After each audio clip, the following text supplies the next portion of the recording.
In Ecclesiastes chapter 7, verse 2, ito po ang sinasabi ng Biblia. It is better to go in the house of mourning. Ano po ibig sabihin? Mas maiging pumunta sa isang bahay tangisan. Ito po yun. Dahil nandito ang reality ng buhay. Dito natin makikita ang hangganan ng tao. Sabi po dito, than to go to the house of feasting. Kesa pumunta ka sa mga okasyon, sa mga pistahan, sa kasalan, sa birthdayan, o kung ano pa mang okasyon. Dahil yung mga bagay po na yun ay pansamantala lamang. Pero dito sa ganitong pagkakataon, dito natin marirealize ang lahat. Nandito po lahat ng realization dahil ito ang kawakasan ng tao. For that is the end of all men, and the living will lay it to his heart. Ibig sabihin, tayo mga nabubuhay, may realization sa ating puso kung bakit nangyayari itong mga bagay na ito sa atin. Lahat po tayo mga minamahal ay darating sa ganitong pagkakataon. Alam niyo po kung bakit sinabi ng Bible na mas maigi ang pumunta ka sa bahay tangisan kaysa sa mga pistahan sa kasayahan sa mundong ito. Dahil pag pumunta ka dito, maraming sana. Bilang pamilya ka, ang daming sana. Sana nung nabubuhay pa si Joel, pinakita ko yung tunay na pagmamahal ko sa kanya. Maraming sanang nabubuo sa atin. Sana ipinakita ko na maayos akong katrabaho sa kanya, na maayos akong kaibigan sa kanya, pinakita ko yung buong pagmamahal sa kanya. Yan yung realization kung bakit mas maigi ang nasa bahay tangisan kaysa nasa bahay pistahan ka.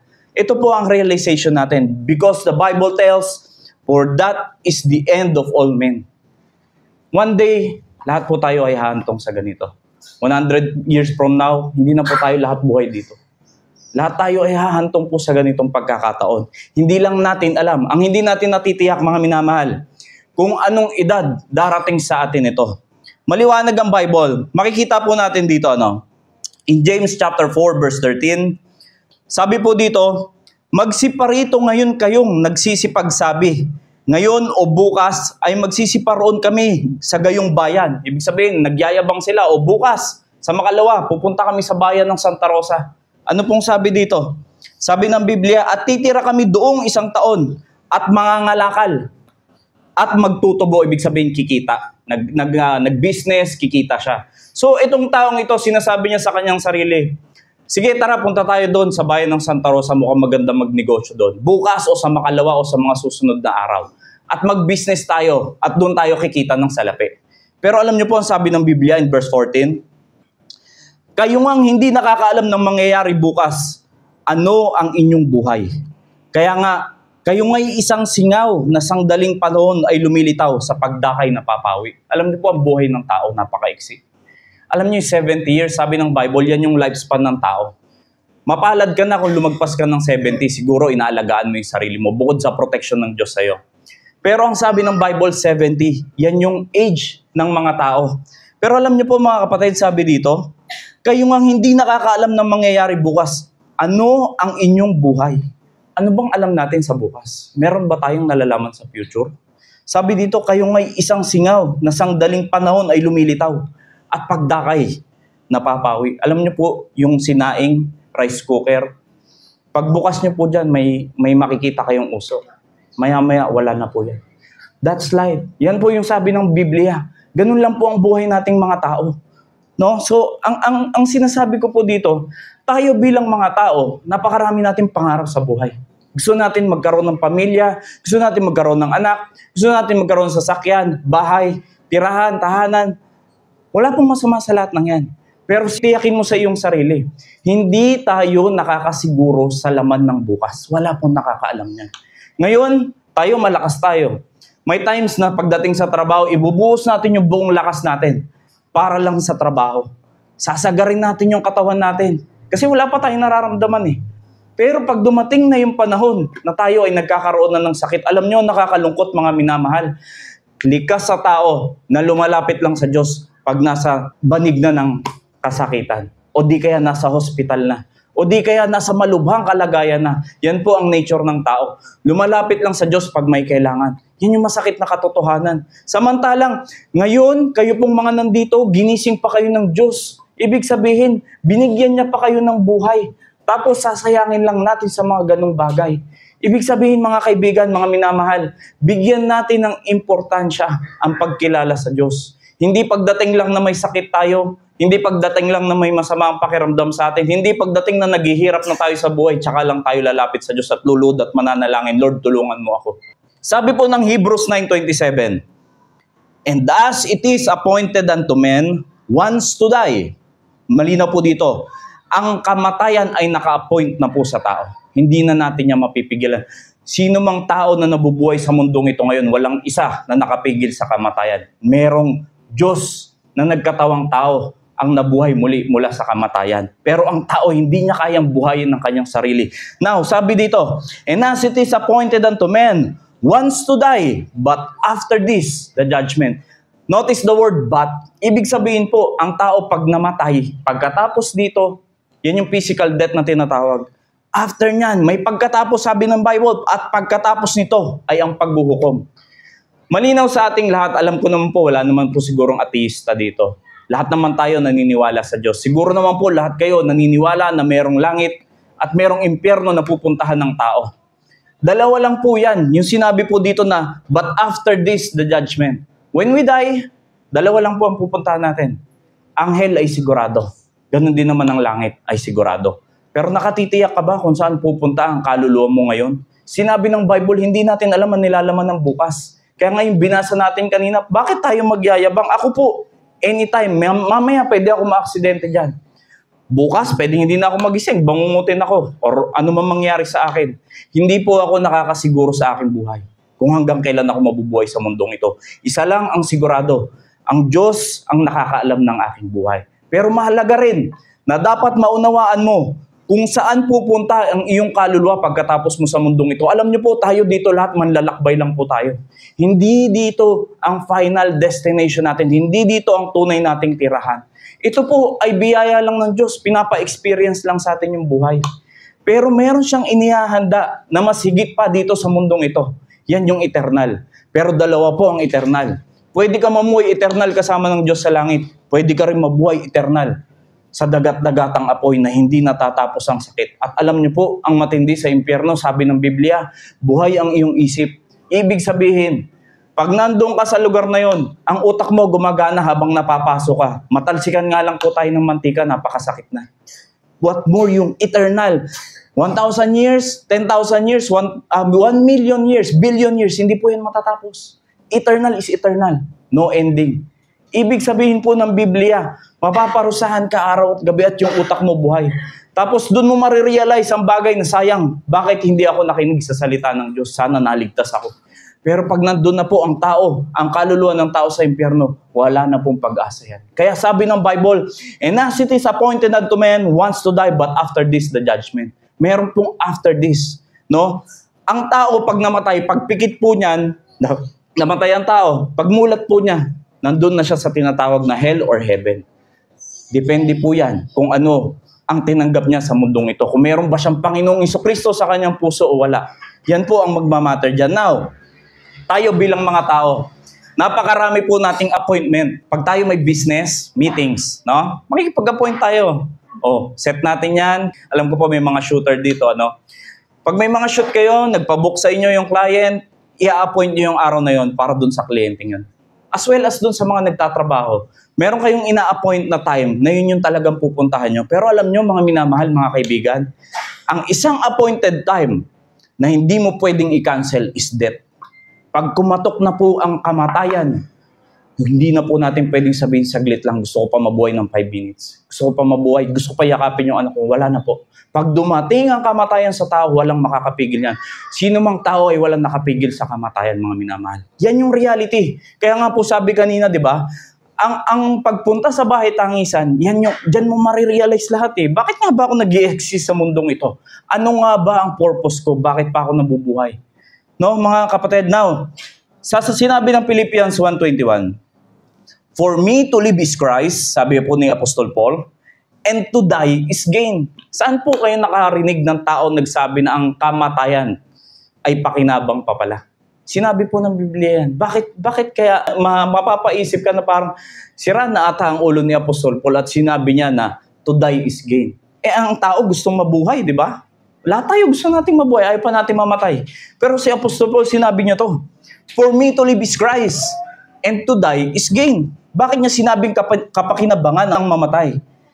Notice the word, sinabi niya po muna dyan, bago niya sinabing gain ang kamatayan, for me to live is Christ. Ibig sabihin, pag meron kang Panginoong Hesukristo sa iyong buhay, yan po ay kapakinabangan pag namatay ka. Bakit po? Anong pangako ng Biblia? Pag tayo natapos na sa mundong ito, itong katawan na to, nasakitin, mahina, antukin, mabilis mapagod, pagdating po sa langit yan, hindi na po mangyayari yan. Wala nang pagtangis. Kasama mo ang Panginoon, mabubuhay ka ng eternal. Wala nang pain. No more pain. Alam niyo mga minamahal, nakakapagod kaya sa mundong ito. Gigising ka umaga, kikilos ka, magtatrabaho ka, asikasuhin mo mga bata, mga anak mo. Magtatrabaho ka ulit, paulit-ulit. Nakakapagod. Hindi po ba kayo napapagod sa buhay na ito? Yes, biyaya ng Panginoon, pinapa-experience sa atin ito. Pero meron pang mas mahigit dito, mas more, na inilalatag ang Diyos sa atin after this life. Kaya nga sabi, but after this, the judgment. Ibig sabihin, may nag-aabang po sa atin, ano? Kaya sinabi na Apostol Paul dyan, for me to live is Christ and to die is gain. Pakinabang sa akin ang mamatay. Kasi tapos na. Tapos na ako sa paghihirap sa mundong ito. Mararanasan ko na ang sinasabi ng Biblia na kapayapaan sa buhay. Ang totoong wala nang nararamdamang sakit, wala nang pag-iyak, wala nang pagtangis, hindi ka na mapapagod. Yung emotion mo na negative, wala na yan. Yung galit, wala na po lahat yan. Ang mag-i-exist na lang yung pagmamahal ng Diyos na kasama mo siya. So, now, tignan po naman natin ang kabaliktaran yan. In Matthew 16:26, sabi po dito, sapagkat ano ang pakikinabang ng tao? Baliktad naman po dito. Sabi niya dito, anong pakinabang? Sapagkat ano ang pakikinabang ng tao? Kung makamtan niya ang buong sanglibutan at mawalan siya ng kanyang buhay. O ano ang ibibigay ng tao katumbas ng kanyang buhay? Mga minamahal, napakalinaw po na sinasabi ng Biblia dito. Makamtan mo man ang kayamanan ng sanlibutan. Mayaman ka pa kay Elon Musk. Yun po ang ibig sabihin ng Biblia. Sa'yo na lahat. May Mercedes ka, may mansion ka, lahat na. Lahat na ng kayamanan meron ka. Pero alam niyo po, nakakalungkot, sinabi ng Biblia, kung makamtan niya ang buong sanlibutan at mawalan siya ng kanyang buhay. Anong gagawin mo sa mga kayamanan mo sa mundo pagtapos niya?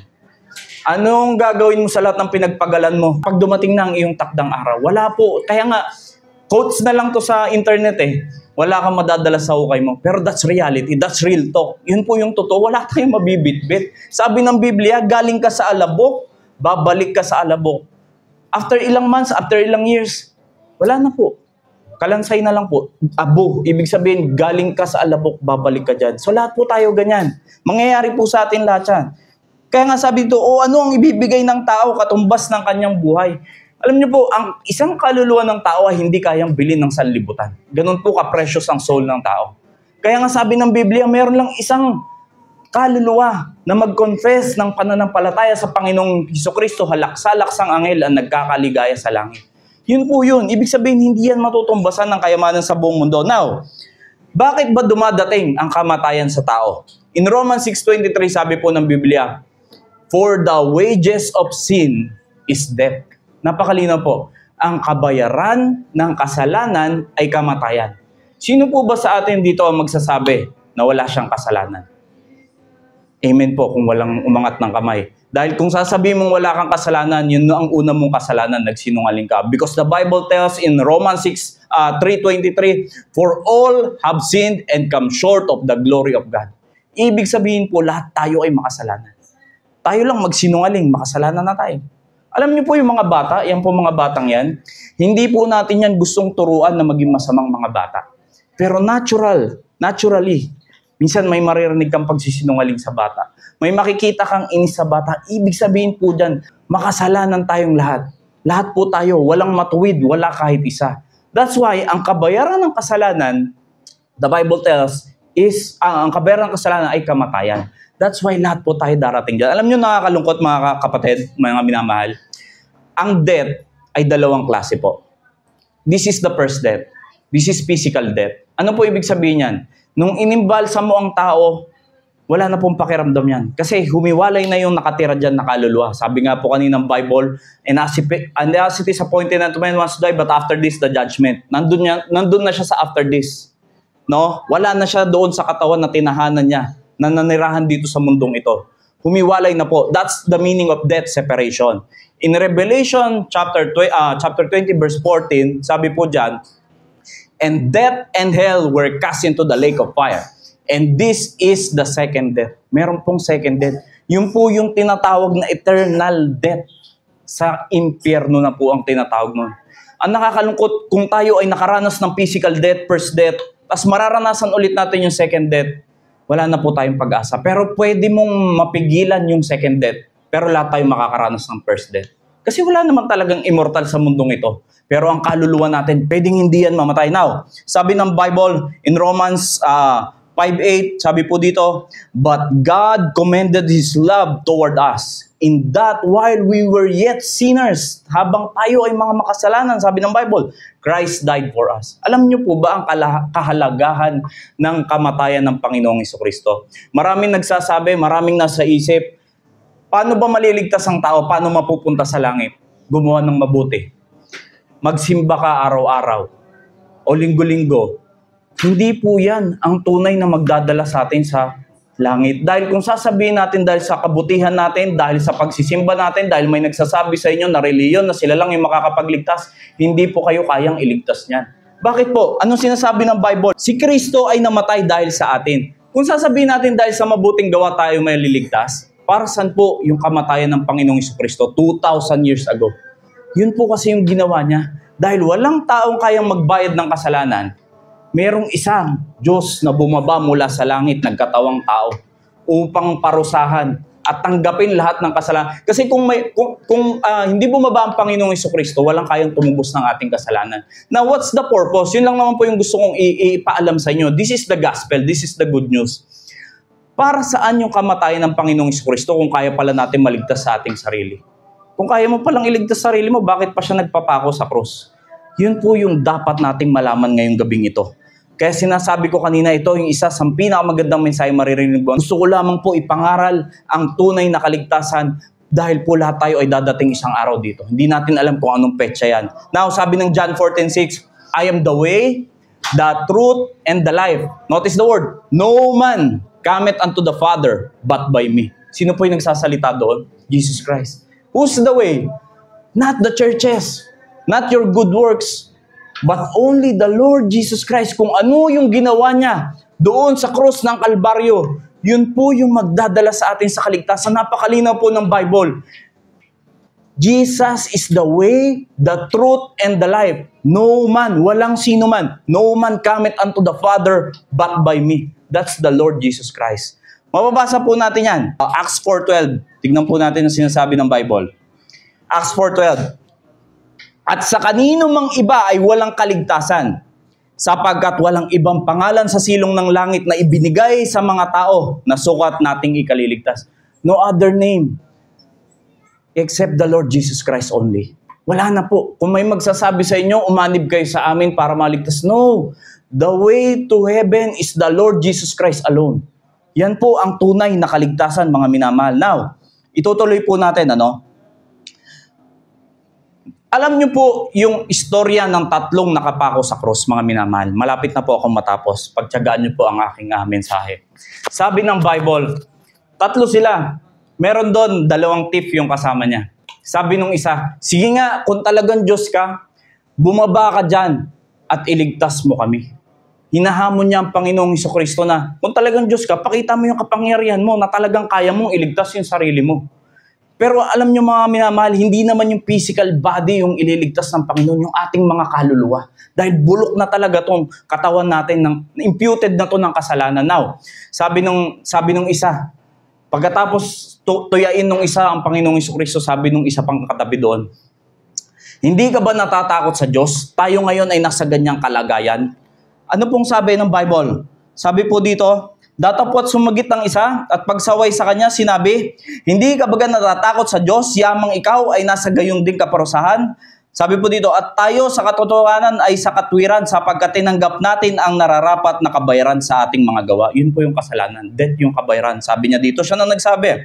Datapwat ang taong ito ay hindi gumawa ng anumang masama. Si Jesus Christ, sabi niya, wala namang kasalanan to, sabi ng isang tao. Now, ano pong sabi niya?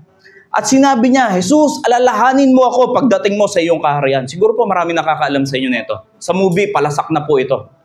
Yung nangyari doon sa Thief on the Cross. Alam niyo po ang sagot lang ng Panginoong Jesucristo? At sinabi niya sa kanya, katotohanang sinasabi ko sa iyo, ngayon ay kakasamahin kita sa paraiso. Ano pong ginawa nung nakapako sa krus? Kaya niya pa bang gumawa ng mabuti? Wala na po. Nakapagsimba ba siya? Hindi po. Nabaptize ba siya? Hindi po. Hindi nga yung nakapag-offering eh. Ang huli niya pong ginawa ay kasalanan. Bakit? Nagnakaw siya eh. Mag-thief nga siya eh. Kaya nga siya napako sa krus eh. Pero napakalinaw ng mensahe. Nung nanampalataya siya doon sa Diyos, nakatabi niya na ang Panginoong Kristo. Sabi kaagad ni Jesus Christ. At sinabi sa kanya, katotohanang sinasabi ko sa iyo, ngayon ay sasama kita sa paraiso. That's the salvation, mga minamahal. Napakalinaw po ng Bible. Now, paano mo gagawin yan? Last na po ito. In Romans 10:9, sabi po ng Bible, that if thou shalt confess with thy mouth the Lord, and shalt believe in thine heart. Ibig sabihin po, maraming tao kilala ang Diyos. Totoo po, di ba? Kilala lang natin ang Diyos. Pero ang tanong, may relasyon ba tayo sa Diyos? Ang kailangan po natin yung relationship sa Diyos. Kaya nga sabi dyan, and shalt believe in thine heart, kailangan nasa puso, that God that raised Him from the dead. Paniwalaan mo na may Kristong nabuhay mula sa mga patay. Dahil ganito po yan, mga minamahal. Sabi ng Bible, kung ang Panginoong Jesucristo ay hindi nag-resurrect, walang kwenta lahat itong pananampalataya natin. Pero dahil mayroong Diyos na nagpakita na tinalo niya na ang kamatayan dahil siya ay na-resurrect, mararanasan din po natin yan. Yun po yung ibig sabihin nun. Pinakita na ng Panginoong Jesucristo ang mangyayari sa atin sa future 2,000 years ago. Na pag namatay ka, pwede ka ulit mabuhay. Kaya lang, kailangan mo sa palatayanan ng Panginoong Kristo. Maniwala ka. Confess mo sa iyong bibig. Maniwala ka sa iyong puso. Marami kasi sa nguso lang eh. Tatanungin mo, halimbawa, mga tao, sasabihin, tinanggap mo na ba ang Panginoong Kristo sa iyong puso? Kilala mo ba talaga siya? Oo, kilala ko yan. Pero saan ka? Makikita mo ang buhay, puro sa mundo. Ayaw magsimba, ayaw kilalanin ng salita ng Diyos. Kung tunay ka pong mananampalataya ng Panginoong Kristo, ay gugustuhin mo ang kanyang mga salita dahil ito ay salita ng Diyos. At ito ang magdadala sa atin sa kaligtasan. Tapos na po ako, mga minamahal. Salamat po sa inyong pakikinig. Ngayon naman po, ako po ay magpapaanyaya. Tayo po ay mananalangin. Kung kayo po ay sasabay sa panalangin ito, hindi po ito yung makakapagligtas. Ang makakapagligtas, yung sinabi ko po kanina, kung kayo ay tunay na mananampalataya sa ginawa ng Panginoong Jesucristo, na siya ay namatay, inilibing, at nabuhay magmuli sa ikatlong araw. That's our hope. Yan yung ating pag-asa sa mundong ito. Na isang araw tayo ay mare-resurrect din, mga minamahal. Now, mananalangin ako, sa mga gusto pong sumabay, hindi ko po kayo pinipilit. Sa mga gusto lang po, i-feel nyo na kayo yung nakikipag-usap sa Diyos. I-feel nyo na kayo yung nagpapaabot ng pananampalataya sa gabing ito. At alam nyo po, ang pangako ng Biblia, once na tinanggap mo ng buong puso ang Panginoong Jesucristo ngayon, wala nang kapangyarihan sa iyo ang ikalawang kamatayan. Ano pong ibig sabihin nun? For God so loved the world that He gave His only begotten Son, that whosoever believeth in Him should not perish. Alam niyo po ibig sabihin ng should not perish doon? Perish in hell. Hindi ka na mapapahamak sa dagat-dagatang apoy. But have everlasting life. Saan yun? In heaven, mga minamahal. Now, mananalangin po ako. Tayo po ay yumuko, pumikit, magbigay galang ulit sa Panginoon. Sumabay po ang gustong sumabay at gustong makaranas ng kaligtasan at kapayapaan ngayong araw at gabing ito. Sundan niyo po ako sa aking pananalangin. Huwag po kayong mahiya dahil ito ay patungkol sa ating mga kaligtasan ng kaluluwa. Dakilang Diyos, ako po ay isang makasalanan. Hindi ko po kayang iligtas ang aking kaluluwa. Salamat, Panginoon. Ngayong gabing ito, narinig ko ang mensahe patungkol sa kaligtasan. Salamat, Panginoon, sa ginawa mo sa krus ng Kalbaryo na ikaw ay namatay, inilibing, at nabuhay magmuli upang ako ay makaranas ng kaligtasan. Salamat, Panginoon. Tinatanggap kita sa aking puso at sinasampalatayanan na ikaw ang magliligtas sa aking kaluluwa. Patawad, Panginoon, sa aking mga kasalanan. In Jesus' name I pray. Amen. Marami pong salamat sa mga nagpahayag ng pananampalataya.